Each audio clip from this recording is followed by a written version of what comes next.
It was supposed to be a routine red-eye flight from New York to Los Angeles. The kind of flight frequent travelers barely register, a means to an end, a tube in the sky carrying you from one place to another. The aircraft was a Boeing 737, operated by an airline known for its efficiency and punctuality. The flight number was 472, a number that, after that night, would be etched into the annals of aviation history. The weather was calm, with clear skies expected throughout the journey. It was early October, and the cool autumn air had settled over the East Coast. The plane was scheduled to take off at 10:45 p.m. and arrive in LA by 1:30 a.m. Pacific time. I had booked my ticket weeks in advance, knowing that red-eye flights were my best chance to sleep through the journey and arrive somewhat refreshed for a business meeting scheduled for the next day. The boarding process was uneventful. Passengers shuffled into the plane, stowing their carry-ons in the overhead compartments and settling into their seats. The cabin was dimly lit, a soothing ambience for those hoping to catch some sleep. As I made my way down the aisle, I noticed the typical assortment of travelers, business people, families, a few college students, and some older couples. It seemed like an ordinary group, each person with their own reasons for traveling. My name is Daniel, a 34-year-old software engineer. I was born and raised in New York, but my job often required me to travel across the country. This flight was just another notch on the belt of my frequent flyer card. I had always enjoyed traveling, even if it was mostly for work. It was a chance to see new places, meet new people, and occasionally escape the monotony of everyday life. I had been with my current company, a tech firm specializing in cybersecurity, for the past 6 years. My job was challenging and sometimes stressful, but it was rewarding. My work had taken me to conferences and client meetings in various cities, and I had grown accustomed to the life of a frequent traveler. I was single with few ties that bound me to any one place. My parents had retired and moved to Florida, and my sister lived in Chicago with her family. I had a close circle of friends, but they understood my lifestyle and the demands of my job. This particular trip was for a pitch meeting with a potential client, a major entertainment company in LA, looking to bolster their cybersecurity measures. It was a big opportunity for me and my team, and I had spent weeks preparing for it. My suitcase was filled with neatly pressed suits, presentation materials, and of course my laptop. The plan was simple: fly in, nail the presentation, and fly out. But as with many things in life, nothing went according to plan. We took off without a hitch. The plane ascended smoothly, leaving the bright lights of New York City behind as we climbed higher into the night sky. I settled into my seat, a window seat in row 14, and pulled out my noise-canceling headphones. The cabin lights dimmed further, and I closed my eyes, hoping to catch a few hours of sleep. I was awoken suddenly by a loud bang. It was a sound that sent a jolt of adrenaline through my body, instantly shaking off any remnants of sleep. My eyes snapped open, and for a moment I wasn't sure what had happened. The cabin lights flickered, and I could feel the plane shudder. A collective gasp spread through the cabin as passengers looked around, confused and alarmed. The flight attendants were quick to respond. They unbuckled themselves from their seats and hurried down the aisles, their expressions tense but controlled. The intercom crackled to life, and the captain's voice came through, calm but firm. "Attention passengers. We are experiencing a technical issue with the aircraft. Please remain seated and fasten your seatbelts. We are working to resolve the situation and will keep you informed." The plane continued to shake, and the lights flickered again. I felt my stomach drop as the plane seemed to lose altitude. Panic began to set in. I glanced out the window, but all I could see was darkness. We were somewhere over the Midwest, miles above the ground, and it felt like the plane was falling out of the sky. The mood in the cabin shifted from confusion to fear. Passengers clutched their armrests, exchanged worried glances, and whispered to one another. Some prayed quietly, while others fumbled with their phones, trying to send messages or make calls. A flight attendant moved swiftly down the aisle, checking to make sure everyone was buckled in and reassuring passengers as best as she could. I could feel my heart racing, my palms slick with sweat. The plane continued to shudder, and the cabin lights flickered ominously. I took deep breaths, trying to stay calm, but the uncertainty was overwhelming. I had flown hundreds of times, but I had never experienced anything like this.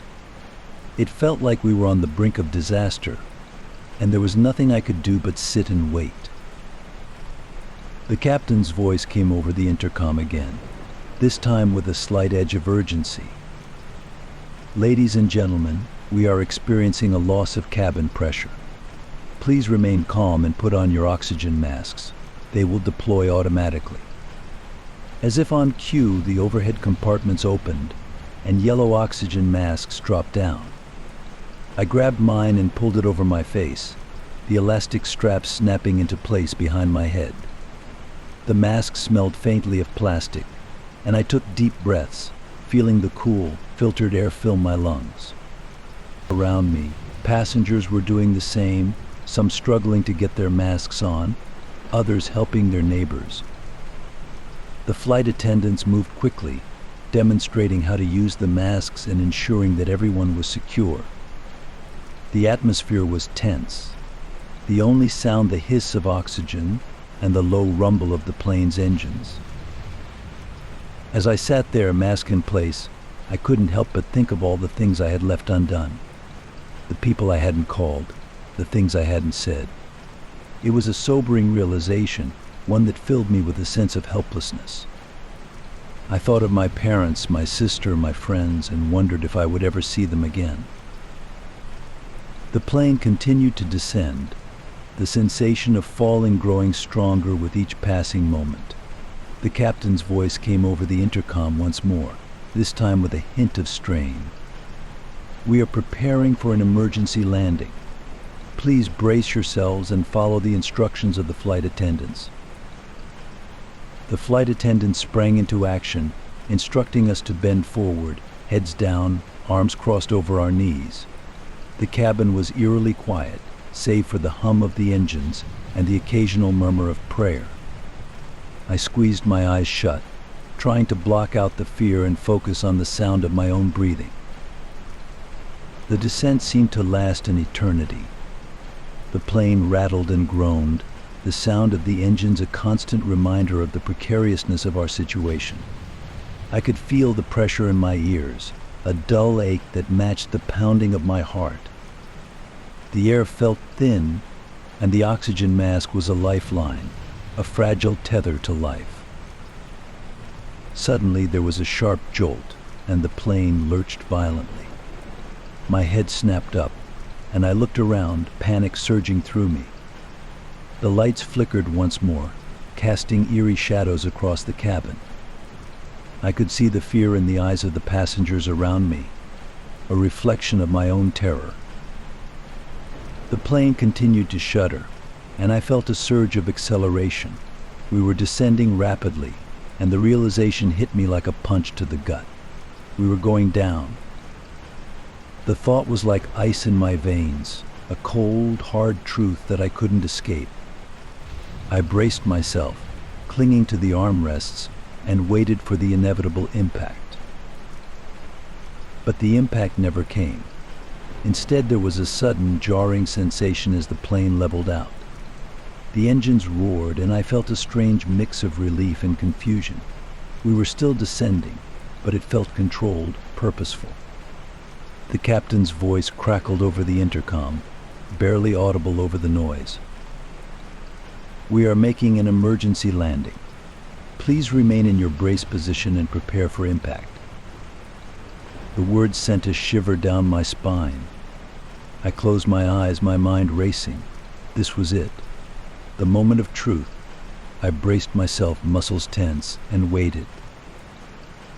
The plane touched down with a bone-jarring thud, the sound of screeching tires filling the cabin.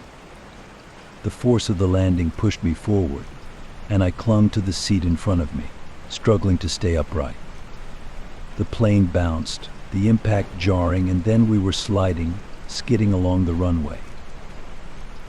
For a moment, it felt like we were going to tip over. The plane swayed, and I could hear the collective gasp of the passengers. But then, miraculously, we slowed, the screech of the brakes deafening. The plane finally came to a halt, and for a moment there was only silence. I sat there, heart pounding, struggling to process what had just happened. The cabin was filled with the sound of heavy breathing, the hiss of oxygen masks, and the occasional sob. The lights flickered once more, then came on, casting a dim glow over the cabin. The flight attendants sprang into action, moving down the aisles and checking on the passengers. The intercom crackled to life once more, the captain's voice shaky but relieved. "Ladies and gentlemen, we have made an emergency landing. Please remain seated and follow the instructions of the flight attendants." The next few moments were a blur. The flight attendants guided us out of our seats and towards the emergency exits. The smell of smoke filled the air, and I could see the flicker of flames outside the windows. I followed the crowd, my mind numb, my body moving on autopilot. We exited the plane onto the tarmac, the cool night air a stark contrast to the heat and chaos inside the cabin. Emergency vehicles surrounded us, their lights flashing, and I could see firefighters and paramedics rushing towards the plane. I stumbled away from the wreckage, my legs shaky, my mind reeling. As I looked back at the plane, the realization hit me. I had survived. We had all survived. The thought was overwhelming, a mix of relief and disbelief. I collapsed onto the tarmac, my body shaking with adrenaline, and let out a breath I hadn't realized I was holding. In the days that followed, the events of that night played over and over in my mind. The fear, the uncertainty, the moments of sheer terror. It was an experience that had changed me, a brush with death that had left its mark. I found solace in talking to my fellow passengers, sharing our stories and finding comfort in our shared survival. The investigation into the incident revealed a mechanical failure, a rare and unpredictable event that had nearly cost us our lives. The airline took responsibility, and changes were made to ensure such a situation would never happen again. But for those of us on Flight 472, the memories would never fade. I returned to my life, my work, and my travels, but I was forever changed. The experience had given me a new perspective, a deeper appreciation for life and the fragility of our existence. I took nothing for granted, cherishing each moment, each connection, each breath. And so I continue to fly, to travel, to explore. But the events of that night are always with me, a reminder of the thin line between life and death, and the strength of the human spirit in the face of unimaginable fear.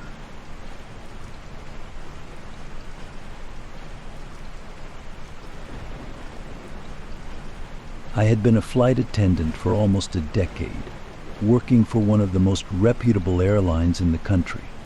My job had taken me to countless cities across the globe, each flight a different adventure. That fateful night, I was scheduled to work on Flight 815, a red-eye route from New York to Los Angeles. It was a popular flight for business travelers and night owls, a journey that stretched across the country in the dead of night.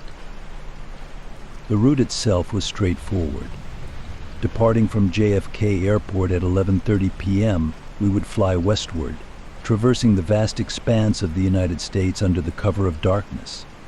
The flight time was approximately 6 hours, with an expected arrival in Los Angeles at around 2:30 a.m. local time. As someone who had worked this route many times before, I was familiar with its quirks and rhythms. However, this flight would be anything but ordinary. From the moment we began boarding, there was a palpable tension in the air, an undercurrent of unease that seemed to seep into every corner of the aircraft. Little did I know, this night would become one of the most harrowing experiences of my life. My name is Emma, and I had been a flight attendant since I was 24 years old. I loved the freedom and excitement of my job. I thrived on the fast-paced environment, the chance to meet new people, and the opportunity to see the world from above.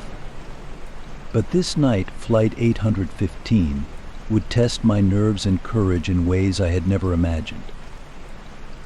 I had always been level-headed and practical, traits that served me well in my line of work. At 34, I had seen my fair share of in-flight emergencies and difficult passengers. I prided myself on my ability to remain calm and composed, no matter the situation. My colleagues often turned to me for support and guidance during challenging flights. That night I was working alongside my usual crew. John, the senior flight attendant, who had a booming laugh and an endless supply of jokes. Lisa, a bubbly and energetic presence who could brighten anyone's day, and Carlos, our dependable and meticulous colleague who never missed a detail. We were a tight-knit team, each of us knowing the other's strengths and weaknesses. As we prepared for departure, I noticed that the passengers boarding the plane seemed more subdued than usual. There were fewer smiles, less chatter. It was as if an invisible weight hung over everyone, pressing down on our spirits. I tried to shake off the feeling, attributing it to my own fatigue. After all, it was a late-night flight, and most people were likely tired or stressed from their travels. The plane took off smoothly, climbing into the night sky. The cabin lights dimmed, and a hush fell over the passengers as they settled in for the long flight ahead. I began my routine checks, ensuring that everyone was comfortable and that the emergency procedures were fresh in my mind. About an hour into the flight, strange things began to happen. It started subtly, almost imperceptibly. The temperature in the cabin fluctuated, causing passengers to shiver and pull their blankets tighter around themselves. I dismissed it as a minor issue with the air conditioning system, something that could be easily fixed. But then the whispers started. At first I thought it was just the sound of the wind rushing past the fuselage, a common noise on any flight. But these whispers were different. They seemed to come from everywhere and nowhere at once, a soft murmur that filled the cabin. Passengers glanced around, puzzled, but no one said anything. I exchanged uneasy looks with my colleagues, who seemed just as bewildered. As I made my way down the aisle, checking on the passengers, I caught glimpses of shadows moving at the edge of my vision. I turned my head quickly, but there was nothing there. It was as if the shadows were playing tricks on me, dancing just out of sight. My heart began to race, and I felt a cold sweat break out on my forehead. The whispers grew louder, more insistent. I could hear faint words, but they were in a language I couldn't understand. Passengers started to shift uncomfortably in their seats, their faces reflecting the growing unease that was spreading through the cabin. Then the lights began to flicker. It was just a brief moment, but it was enough to send a ripple of fear through the passengers. Lisa, who was at the back of the plane, shot me a worried look. John and Carlos were at the front, trying to calm a nervous passenger who seemed particularly affected by the strange occurrences. Suddenly there was a loud bang, like something heavy had fallen in the galley. I rushed to investigate, my heart pounding. When I reached the galley, I found that several of the overhead compartments had flown open, their contents strewn across the floor. It was as if a powerful force had ripped them open. I quickly secured the compartments and reassured the nearby passengers, though my own fear was growing by the minute. As I returned to my seat, the plane lurched violently, caught in a sudden bout of turbulence.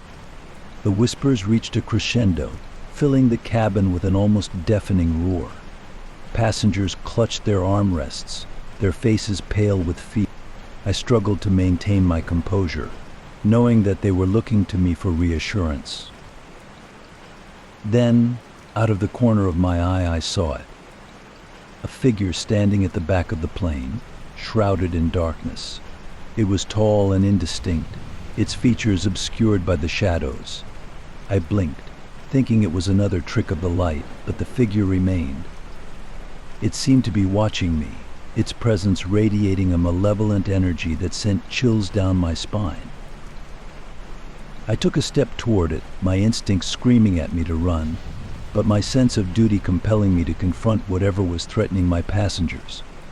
As I approached, the figure seemed to dissolve into the shadows, disappearing as quickly as it had appeared. The whispers ceased, and the plane steadied, the turbulence subsiding as abruptly as it had begun. Breathing heavily, I looked around, hoping that someone else had seen what I had seen, but the passengers were too preoccupied with their own fear and confusion to notice. Lisa approached me, her face pale and eyes wide with terror. "Emma, did you see that?" she whispered, her voice trembling. I nodded, unable to speak. We both knew that something was very wrong, but we had to keep it together for the sake of the passengers. We returned to our duties, doing our best to maintain a facade of calm and professionalism. As the flight continued, the eerie occurrences persisted. Shadows moved in the corners of the cabin, the temperature fluctuated wildly, and the whispers returned, more ominous than ever. It was as if the plane itself was haunted, a malevolent presence lurking within its walls. When we finally landed in Los Angeles, the passengers disembarked quickly, eager to leave the confines of the plane. The relief was obvious, and the fear lingered, a dark cloud that hung over us all. I could see it in their eyes, the way they glanced nervously around, as if expecting the shadows to follow them off the plane. The crew gathered in the galley, our faces etched with exhaustion and fear. John, usually so jovial, was uncharacteristically quiet, his expression grim. Carlos was pale and shaky, while Lisa clung to my arm, her eyes wide with residual terror. "We need to report this," John said finally, his voice steady but laced with tension. "Something happened on that flight, and we need to find out what it was." We filed a report with the airline, detailing the strange occurrences and the shadowy figure we had seen. The airline conducted an investigation, but they found no evidence of any mechanical issues or malfunctions that could explain what had happened. The official explanation was turbulence and passenger hysteria, but we knew better. The experience left a lasting impact on all of us. I found it difficult to return to work, my once beloved job now tainted by fear and uncertainty. Every time I stepped onto a plane, I couldn't shake the feeling that something was watching me, lurking just out of sight. I started having nightmares, vivid and terrifying dreams of shadowy figures and deafening whispers. My colleagues were similarly affected. Lisa took a leave of absence, unable to cope with the lingering fear. Carlos transferred to a different route, hoping that a change of scenery would help him forget. John, ever the stalwart, stayed on but was never quite the same, his laughter now tinged with a note of unease. The passengers, too, were haunted by the experience. We received reports of sleepless nights, anxiety, and a reluctance to fly again. Some sought therapy to deal with the trauma, while others simply tried to put the experience behind them. As for me, I continued to fly, but the joy and excitement I once felt were gone. The shadows of that night remained with me, a constant reminder of the unknown terrors that can strike when we least expect it. I had always considered myself a rational person, grounded in the realities of the world. But that flight had opened my eyes to something beyond my understanding, a glimpse into a darker, more mysterious realm.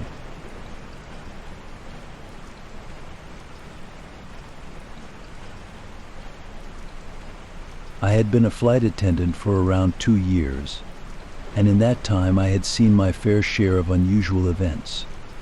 But nothing could have prepared me for what happened on Flight 732, a routine flight from Boston to San Francisco.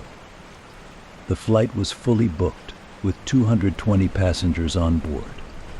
As we prepared for takeoff, everything seemed perfectly normal. The plane taxied to the runway, the engines roared to life, and we ascended smoothly into the clear blue sky. The early evening sun cast a golden glow over the horizon, and the passengers settled into their seats, ready for the long journey ahead. As usual, I went through my pre-flight routine, ensuring that everyone was comfortable and that all safety procedures were followed. Flight 732 was a familiar route for me. It was a 6-hour flight across the country, and I had worked it countless times before. The passengers were a mix of business travelers, families on vacation, and a few solo adventurers. Among them was a man who would soon become the center of a mystery that would haunt us all. The passenger in question was a middle-aged man named James. He was seated in 14A, a window seat near the middle of the aircraft.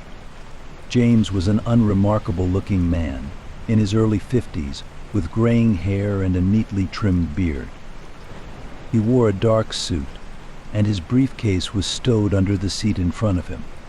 He looked like any other business traveler, absorbed in his work as he typed away on his laptop. Throughout the boarding process, James had been polite and unobtrusive. He smiled at me when I offered him a drink and asked for a cup of coffee, which he sipped slowly as he worked. There was nothing unusual about him, nothing that would have made him stand out in a crowd. As the flight progressed, I kept an eye on the passengers, as was my habit. James continued to work on his laptop, occasionally glancing out the window at the passing clouds. He seemed lost in thought, focused on whatever task he was working on. I remember thinking that he looked tired, with dark circles under his eyes and a weary expression on his face. About 3 hours into the flight, the plane hit a patch of turbulence. It wasn't severe, but it was enough to jostle the passengers and make the seatbelt sign illuminate. I made my way through the cabin, checking on everyone and reassuring them that everything was fine. When I reached James's seat, I noticed that his laptop was closed and he was staring blankly out the window. "Is everything all right, James?" I asked, my voice calm and soothing. He turned to me slowly, his eyes unfocused. "Yes, just a bit tired," he replied, his voice barely above a whisper. I nodded and continued my rounds, but something about his demeanor struck me as odd. There was a vacant look in his eyes, a sense of detachment that I couldn't quite place. I made a mental note to check on him again later. About half an hour later, one of the other passengers rang the call button. It was a woman seated in 14B, next to James. Her name was Margaret, and she looked genuinely concerned.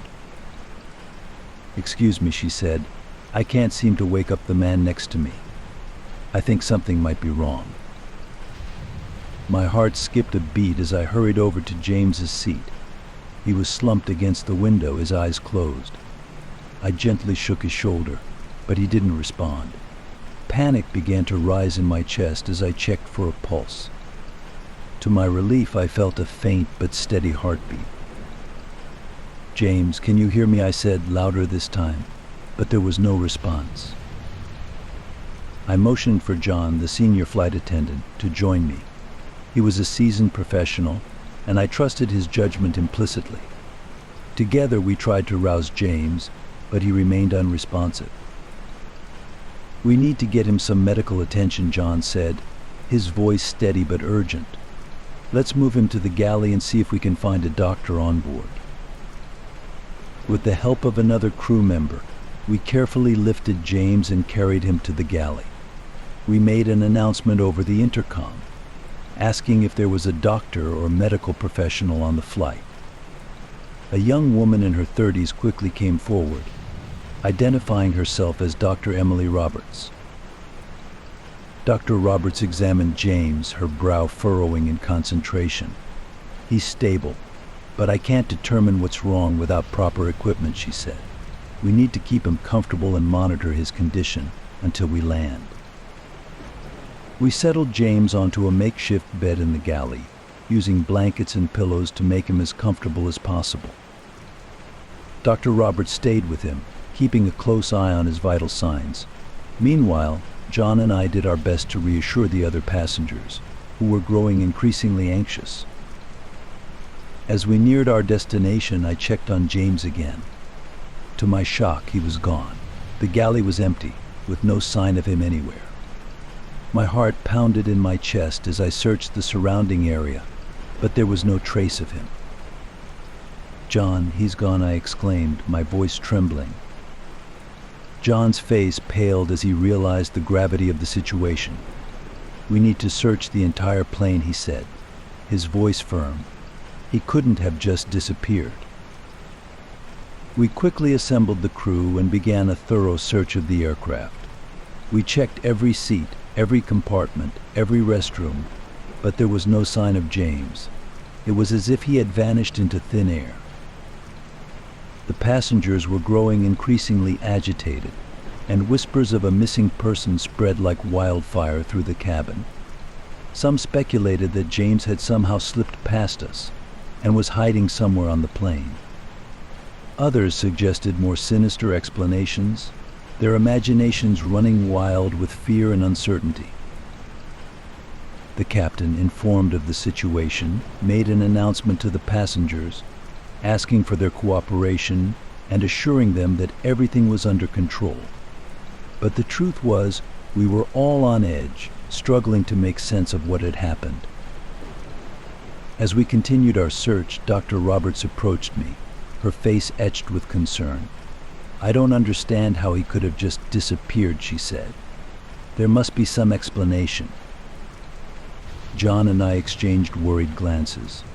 We knew we had to report the incident as soon as we landed, but for now our priority was to keep the passengers calm and ensure their safety.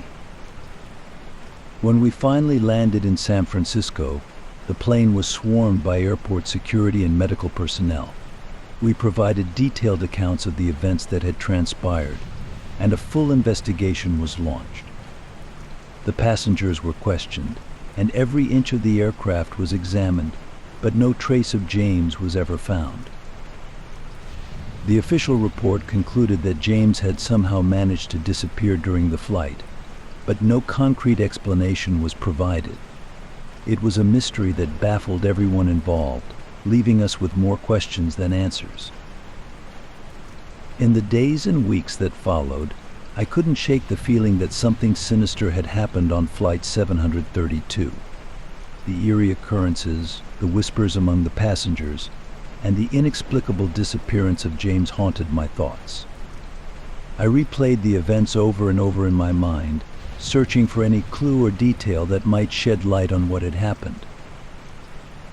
The other passengers and crew members were similarly affected. Some struggled with anxiety and nightmares, while others tried to put the incident behind them. But the shadow of that night lingered, a dark stain on our memories. The world is a vast and mysterious place, full of wonders and horrors we cannot comprehend. As I continue to fly, I am always vigilant, always aware of the shadows that lurk just out of sight. And I know that, no matter where I go or what I do, the memory of that night will always be with me, a constant reminder of the unknown.